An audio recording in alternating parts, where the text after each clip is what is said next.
আসসালামু আলাইকুম রহমতুল্লাহ বারকাতু।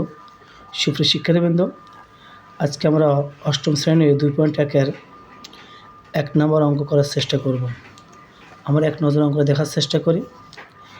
একটি দ্রব্য বিক্রয় করে পাইকারি বিক্রেতা 20% এবং খুচরা বিক্রেতা 20% লাভ হয়।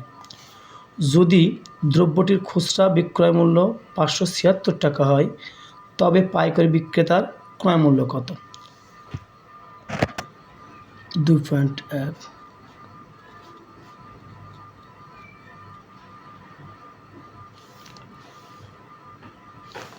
তো যেহেতু এখানে খুচরা বিক্রয় মূল্য 576 টাকা আর এখানে খুচরা বিক্রেতা 20% লাভ, তো এই জন্য আমরা খুচরা বিক্রেতার কাজটা আগে করব।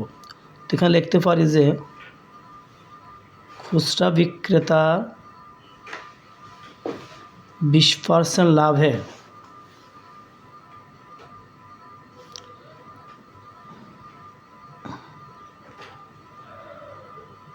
বিক্রয় মূল্য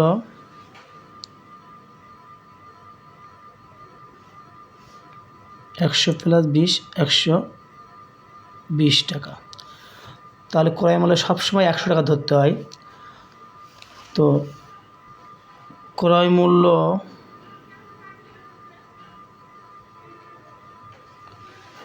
এখানে বিক্রয় মূল্য হবে, বিক্রয় মূল্য 120 টাকা হলে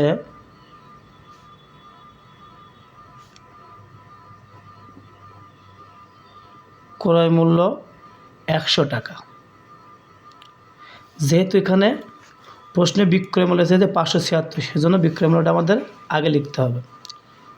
অতএব বিক্রয় মূল্য 1 টাকা হলে ক্রয় মূল্য 100/120 টাকা। অতএব 576 টাকা, বিক্রয় মূল্য 576 টাকা হলে ক্রয় মূল্য 100/576/120। তো আমরা কাটাকাটি করতে পারি, এই শূন্য এই শূন্য। এবার 12 576-এর মধ্যে 48 বাজায়, তাহলে 48 আর 10 গুণ করলে 480 টাকা। এখন লক্ষণীয় যে পাইকারি বিক্রেতার 20% লাভ। তো আমরা জানি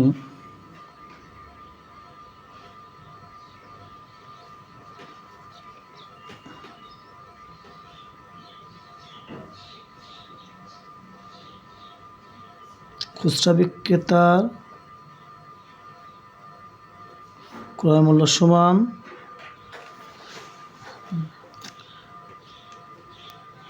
পাইকারি বিক্রেতার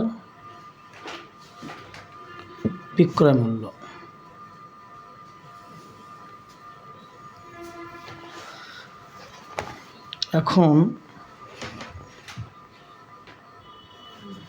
এখন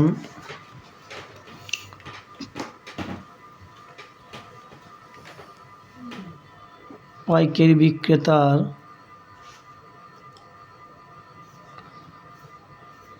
% লাভে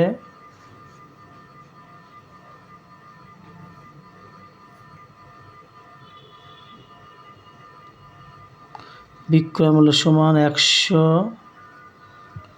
+ 20 120 টাকা। অতএব এখন তো যেহেতু প্রশ্নে চেয়েছে যে পাইকারি বিক্রেতার ক্রয় মূল্য কত, তাহলে আমরা লিখতে পারি যে বিক্রয় মূল্য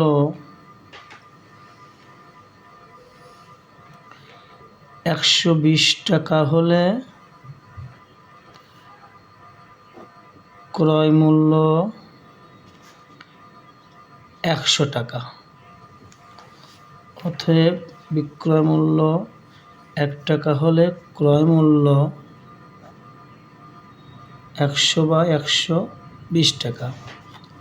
অতএব বিক্রয় মূল্য 480 টাকা হলো, অর্থাৎ আমরা খুচরা বিক্রেতার ক্রয় মূল্য পেয়েছিলাম 480 টাকা। 480 টাকা হলে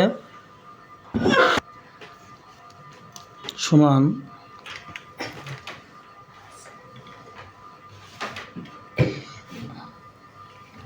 তোমরা কাটাকাটি করতে পারি, 1 শূন্য 1 শূন্য 4 12 48 সমান সমান 400 টাকা। তাহলে পাইকারি বিক্রেতার ক্রয় মূল্য 400 টাকা, অতএব উত্তর 400 টাকা। তো সুপ্রিয় শিক্ষার্থীবৃন্দ, ভিডিও যদি ভালো লেগে থাকে তাহলে লাইক কমেন্ট শেয়ার, সেই সাথে সাবস্ক্রাইব করে বেল আইকনটি ক্লিক করে আমাদের পাশে থাকো, যাতে আমাদের ভিডিওটি আপলোড হওয়ার সাথে সাথে তোমরা পেয়ে যাও। আসসালামু আলাইকুম রহমতুল্লাহি ওয়া বারাকাতুহু।